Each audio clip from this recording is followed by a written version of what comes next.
Sir, ಈಗ diabetic patient ಮಧುಮೇಹಿ ರೋಗಿಗಳಲ್ಲಿ ಹೆಚ್ಚಿನದಾಗಿ ಭುಜದ ನೋವು ಅಥವಾ ಭುಜನ ತಿರುಗಿಸಕ್ಕಾಗದೇ ಇರತಕ್ಕಂಥ ಸಮಸ್ಯೆಗಳು ಬರ್ತವೆ. ಇದಕ್ಕೆ ಆಪರೇಷನ್ ಇಲ್ಲದೆ ಪ್ರಾಥಮಿಕ ಹಂತದಲ್ಲಿ ಏನಾದರೂ ಟ್ರೀಟ್ಮೆಂಟ್ ಇದೆಯಾ? ಇದ್ರ ಬಗ್ಗೆ ದಯವಿಟ್ಟು ಮಾಹಿತಿ ಕೊಡ್ತೀರಾ?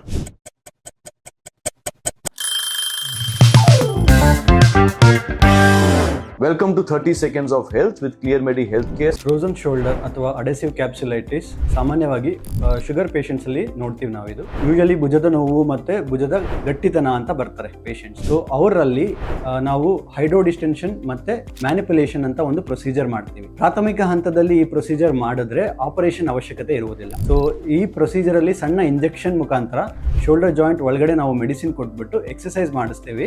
1 ರಿಂದ 2 ಗಂಟೆಗಳ ಕಾಲ ಮಾನಿಟರ್ ಮಾಡಿ 4 ಗಂಟೆನಲ್ಲಿ ನಾವು ಡಿಸ್ಚಾರ್ಜ್ ಮಾಡ್ತೀವಿ. ಮಾರನೇ ದಿನ ನೆಕ್ಸ್ಟ್ ಡೇ ಇಂದಾನೆ ಅವರು ಎಲ್ಲ ನಾರ್ಮಲ್ ಆಕ್ಟಿವಿಟೀಸ್ ನ ಶುರು ಮಾಡ್ಕೋಬಹುದು. ಸ್ನೇಹಿತರೆ, ಕೇಳಿದ್ರಲ್ಲ ಡಾಕ್ಟರ್ ಮಾತು. ಪ್ರಾಥಮಿಕ ಹಂತದಲ್ಲಿ ಡಯಾಬಿಟಿಕ್ ಪೇಷಂಟ್ಸು ಎಕ್ಸ್ಪರ್ಟ್ ನ ಕಾಂಟ್ಯಾಕ್ಟ್ ಮಾಡೋದೇ ಆಯ್ತು ಅಂತ ಹೇಳಿದ್ರೆ ಸರ್ಜರಿ ಅವಶ್ಯಕತೆ ಇಲ್ಲದೆ ಒಂದು ಸಣ್ಣ ಟ್ರೀಟ್ಮೆಂಟ್ ನಲ್ಲಿ ಇಂಜೆಕ್ಷನ್ ಕೊಡುವಂಥದ್ದು ಇರ್ಬೋದು. ಹಾಗಾಗಿ ಮುಂದೆ ಕೊಟ್ಟಿರ್ತಕ್ಕಂಥ ನಂಬರ್ ನಲ್ಲಿ ಅಪಾಯಿಂಟ್ಮೆಂಟ್ ತಗೊಳ್ಳಿ. ನಮ್ಮ ಡಾಕ್ಟರ್ ರೋಷನ್ ಮಂಜುನಾಥ್ ಅವ್ರನ್ನ ಕಾಂಟ್ಯಾಕ್ಟ್ ಮಾಡಿ ಆರೋಗ್ಯಕರವಾದ ಜೀವನ ನಡೆಸಿ. ಒಳ್ಳೆದಾಗಲಿ ಸ್ನೇಹಿತರೆ. ನಮಸ್ಕಾರ.